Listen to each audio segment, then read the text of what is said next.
This is an oscilloscope, and in this video I will show you basic setup for measurement different waves. There are different types of waves. Basic ones are square wave, sinusoidal, triangle, sawtooth. However, they may look different. They have one thing in common. They repeat itself over and over. We can measure amplitude, that is voltage basically, and frequency or period depends on purpose.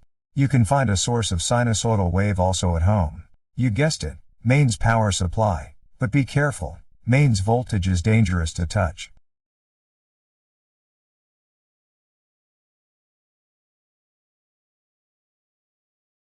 Here you can see what it means, when someone says it's off the charts. Now you can push auto button which will automatically adjust time base and amplitude base. Or if your scope doesn't have this feature, you can simply set it by yourself.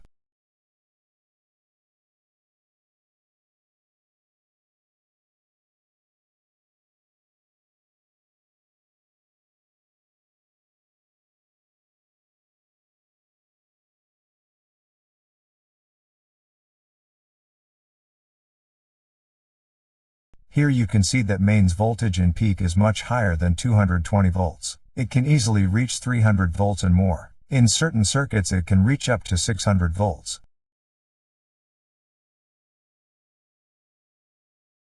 For peak-to-peak measurement you can use function, or cursors. There are vertical and horizontal cursors. Vertical can measure in y-axis, there is amplitude, and horizontal cursors in x-axis. There you can measure period or wavelength of signal.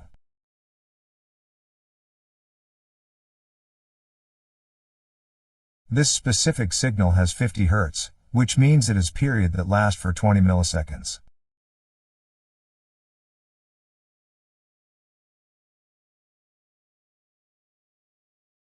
But you can also measure DC signals, even with lower voltages. On this measurement we will use 5 volts DC. It will be enough to demonstrate different settings on triggering and filters. With free trigger it takes samples of signal periodically. That could be great in testing or learning, but if short impulse occurs, it could skip it. For this purpose it's better to use function called onTrigger.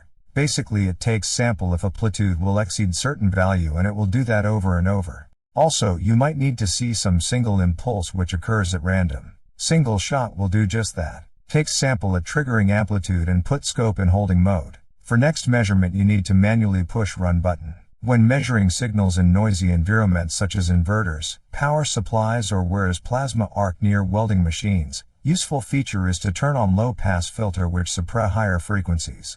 So that's it. Some basic advice to your first measurements. If you like it, don't forget to like, share and subscribe. And next time we can take a look on pulse width modulation used in RC radios to drive servo motors.